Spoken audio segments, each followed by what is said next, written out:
കൃഷ്ണ. എല്ലാവർക്കും മാധവത്തിലേക്ക് സ്വാഗതം. 2026 ഏപ്രിൽ 7 ചൊവ്വാഴ്ച.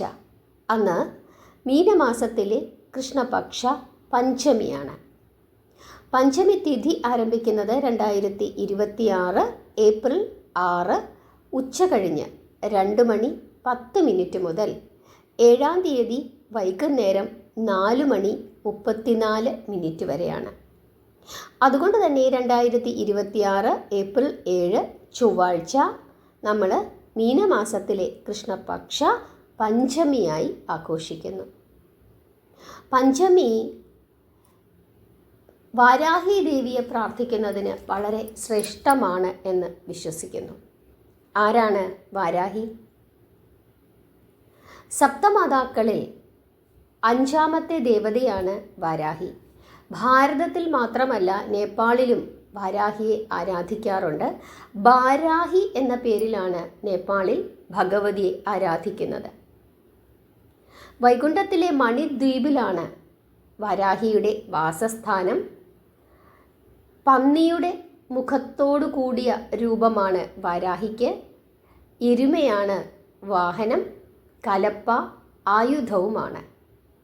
ലളിതാ സഹസ്രനാമത്തിലെ ദണ്ഡിനി, പഞ്ചമി, ദണ്ഡനാഥ ഇങ്ങനെയൊക്കെ വിളിക്കുന്നത് വാരാഹിയാണ്.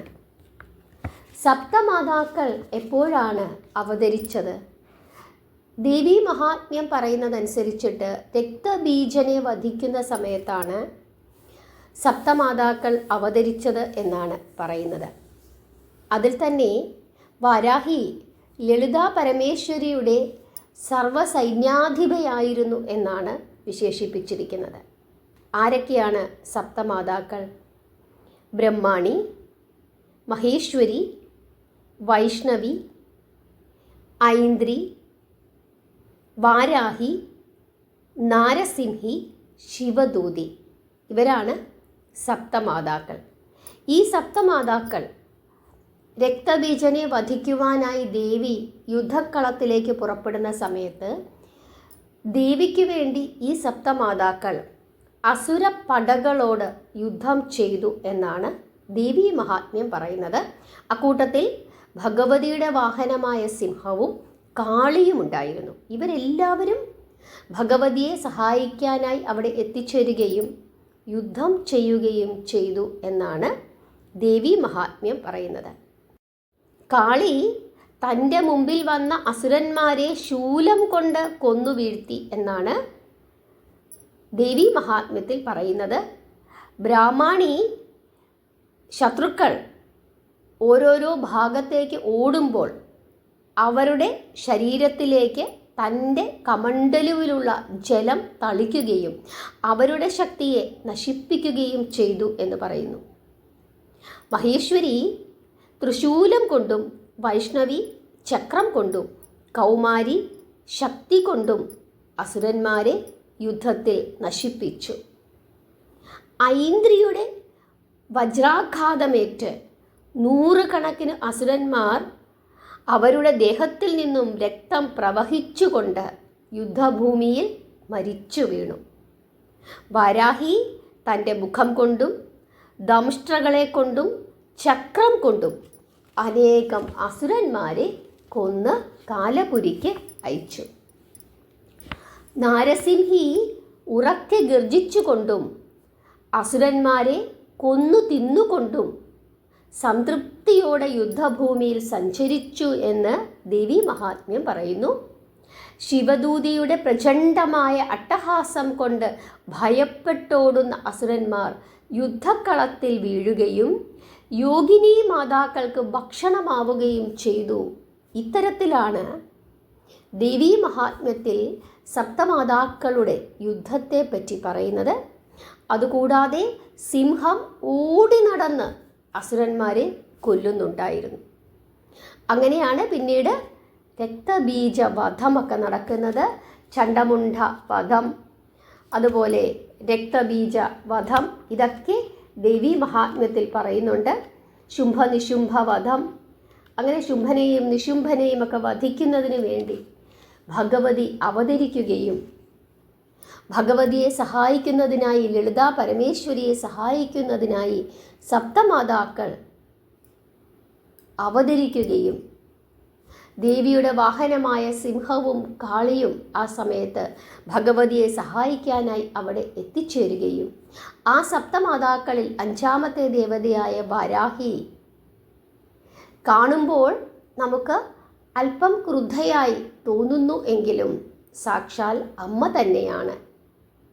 പന്നിയുടെ മുഖത്തോടു കൂടിയ രൂപമാണ് അമ്മയ്ക്ക്. മാതള നാരങ്ങ, മധുരക്കിഴങ്ങ്, പഴങ്ങൾ ഇവയൊക്കെ തന്നെ അമ്മയ്ക്ക് വലിയ ഇഷ്ടമാണ്. മഞ്ഞൾ, പച്ചമഞ്ഞൾ അമ്മയ്ക്ക് വലിയ ഇഷ്ടമാണ്. ചുവന്ന പൂക്കൾ, നീലപ്പൂക്കളൊക്കെ കൊണ്ട് അർച്ചിക്കുന്നത് അമ്മയ്ക്ക് വളരെ ഇഷ്ടമാണ്. രാത്രിയുടെ ദേവതയാണ്. അതുകൊണ്ട് തന്നെ രാത്രികാലങ്ങളിൽ പ്രാർത്ഥിക്കുന്നത് വളരെ വളരെ ശ്രേഷ്ഠമാണ്. രാത്രി 8 മണിക്ക് ശേഷമോ അതിരാവിലെയോ പ്രാർത്ഥിക്കുന്നത് വളരെ വളരെ ശ്രേഷ്ഠമാണ്.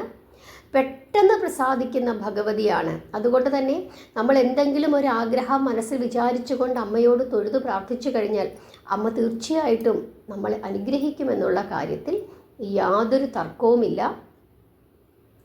ഓം വാരാഹിയെ നമ എന്ന് ജപിച്ച്, അല്ലെങ്കിൽ ഓം സ്വർണ്ണവാരാഹിയെ നമ എന്ന് ജപിച്ചു പ്രാർത്ഥിച്ചു കൊള്ളുക.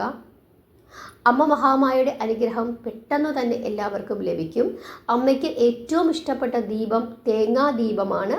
തേങ്ങാദീപം എങ്ങനെയാണ് തെളിയിക്കേണ്ടത് എന്നുള്ള ഒരു വീഡിയോ ഞാൻ ഇട്ടിട്ടുണ്ടായിരുന്നു.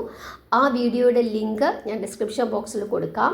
ആ രീതിയിൽ തേങ്ങാദീപം തെളിയിച്ച് പ്രാർത്ഥിച്ചു കഴിഞ്ഞാൽ അമ്മ മഹാമായയുടെ അനുഗ്രഹം ധാരാളമായി ലഭിക്കുമെന്നാണ് വിശ്വാസം. പ്രത്യേകിച്ച് ഇത്തവണ ചൊവ്വാഴ്ചയും കൂടി വന്നിരിക്കുന്നതിനാൽ വളരെ വളരെ വിശേഷപ്പെട്ട ദിവസമാണ്. അടുപ്പിച്ച് ഒരു 21 ചൊവ്വാഴ്ച അങ്ങനെയൊക്കെ ചെയ്തു കഴിഞ്ഞാൽ വളരെ ശ്രേഷ്ഠമാണ് തേങ്ങാദീപം.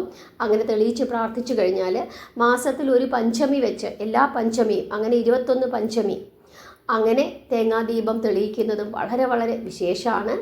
തിരുവനന്തപുരത്ത് പേട്ട ആനേറ ഭാഗത്ത്, പേട്ടയിൽ നിന്നും ആനേറയ്ക്ക് പോകുന്ന ആ വഴിയിലാണ് പഞ്ചമി ദേവീ ക്ഷേത്രമുള്ളത്. വലിയ വിശേഷപ്പെട്ട ദേവീക്ഷേത്രമാണ്. ദുർഗാ ഭഗവതിയും പഞ്ചമി ദേവിയും ഒരേപോലെ അവിടെ നമുക്ക് കാണാവുന്നതാണ്. ദുർഗാദേവിക്ക് നവഗ്രഹ വിളക്കും പഞ്ചമി ദേവിക്ക് തേങ്ങാദീപവും സമർപ്പിച്ച് ധാരാളം ഭക്തജനങ്ങൾ പ്രാർത്ഥിക്കാറുണ്ട്. അവരുടെ പ്രാർത്ഥനയ്ക്ക് ഫലം കാണുന്നത് കൊണ്ടാവാം ഓരോ തവണയും വലിയ വലിയ തിരക്കാണ് നമുക്ക് അവിടെ കാണാനായിട്ട് സാധിക്കുന്നത്. ദൂര സ്ഥലങ്ങളിൽ നിന്ന് പോലും ധാരാളം ആളുകൾ അവരെ വീട്ടിലിരുന്ന് പ്രാർത്ഥിച്ചിട്ട് അവരുടെ ആഗ്രഹം സാധിച്ചതിനു ശേഷം അവർ ഇവിടെ വന്ന് ഭഗവതിയെ കണ്ട് പ്രാർത്ഥിച്ച് ഒരു നന്ദിയൊക്കെ പറഞ്ഞ് എന്തെങ്കിലുമൊക്കെ വഴിപാടുകളൊക്കെ സമർപ്പിച്ചതിന് ശേഷം തിരിച്ചു പോകുന്നതായിട്ട് നമുക്ക് കാണാനായിട്ട് സാധിക്കും. അമാവാസി, പഞ്ചമി, വെളുത്തവാവ്, ചൊവ്വാഴ്ച, വെള്ളിയാഴ്ച ഈ ദിവസങ്ങളൊക്കെ തന്നെ വാരാഹി ദേവിയെ പ്രാർത്ഥിക്കാൻ വളരെ വളരെ ഉത്തമമാണ്. സന്ധ്യ കഴിഞ്ഞിട്ടുള്ള പ്രാർത്ഥന, അതിരാവിലെയുള്ള പ്രാർത്ഥന ഇവയൊക്കെ തന്നെ വളരെ വളരെ ശ്രേഷ്ഠമാണ്.